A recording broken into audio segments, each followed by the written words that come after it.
စားလို့ချင်းရုံနဲ့ရီးစားမထားပါနဲ့မင်္ဂလာပါကျွန်တော်ကတော့ဟုတ်ခက်ဖြစ်ပါတယ်ကျွန်တော်တို့ရီးစားလို့ချင်းရုံနဲ့ရီးစားထားလို့မရပါဘူးခင်ဗျာဘာဖြစ်လို့လဲဆိုတော့ချစ်သူရီးစားဆိုတာကျွန်တော်တကယ်ချစ်တဲ့သူနှလုံးသားချင်းထပ်တူကြားတဲ့သူပေါ့နော်အဲ့ဒီလူမျိုးကိုကျွန်တော်တို့ကရွေးချယ်ပြီးတော့ရီးစားထားကြတာဖြစ်ပါတယ်ဆိုတော့အပျော်တက်အနေနဲ့ပဲတွဲမယ်သူများရီးစားထားကြလို့ငါရီးစားမရှိဘူးကွာဆိုပြီးတော့ငါလည်းရီးစားလိုက်ထားမယ်ဆိုလို့ရှိရင်အချိန်တွေပဲကုန်ပါတယ်ဟိုဘက်ကအချိန်လည်းကုန်တယ်ကျွန်တော်တို့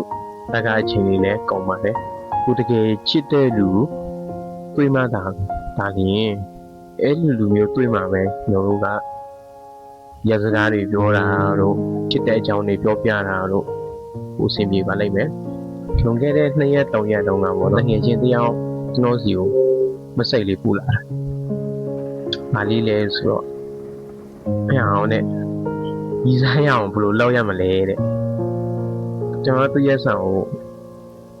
ဖတ်ပြီးတော့လည်းနည်းလေးရီမိသွားတယ်ပေါ့နော်။ဘာဖြစ်လို့လဲဆိုတော့ကျွန်တော်သူ့ပြန်ပြောလိုက်တယ်။ရီးစားထားခြင်းတာလား။ဒီချစ်တဲ့လူကိုတွေ့တာလားလို့သူ့မေးတော့မဟုတ်ဘူးတဲ့။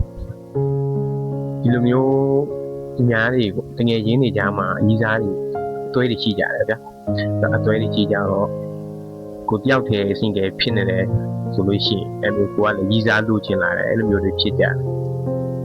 တော်အဲ့လိုဖြစ်တယ်တဲ့အဲ့ကျွန်တော်သူ့ပြောတယ်မဟုတ်သေးဘူးလို့ကြီးစားဆိုတာကဒီလိုမျိုးဟိုအပျော်ထားရတာမဟုတ်ဘူးပေါ့နော်ဒီချစ်တဲ့လူတွေးမှပဲထားတာကောင်းတယ်လို့သူပြောပြတာ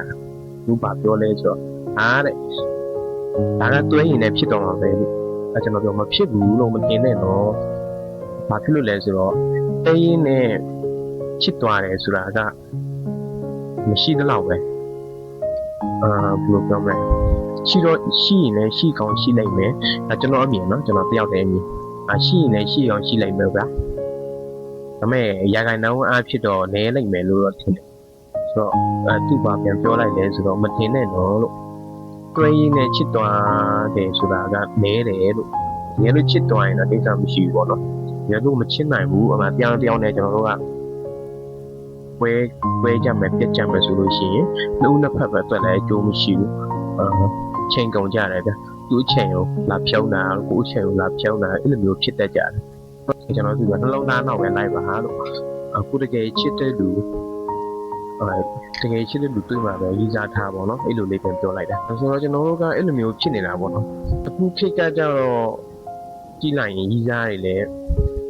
အသွဲတွေများတယ်ဗျဟိုလူကြည့်လိုက်ရင်လည်းရီးစားတယ်ဒီလူကြည့်လိုက်ရင်လည်းရီးစားတယ်အနည်းဆုံးကျွန်တော်တို့ကလေးတွေကစကလေးတွေဆိုတာကျွန်တော်ဒီ10ကျော်တက်လေးတွေကိုပြောတာပါဒီ grade 4 and 10 and grade 12တွေအရွယ်တို့ဆိုတော့အခုကလည်း social kid ဆိုတော့ဗျရီးစားရှာရတာတော့မခက်ဘူးဒါပေမဲ့ကိုယ့်ဘောတယောက်နဲ့တယောက်အပေါ်တကယ်နားလည်ပြီးတော့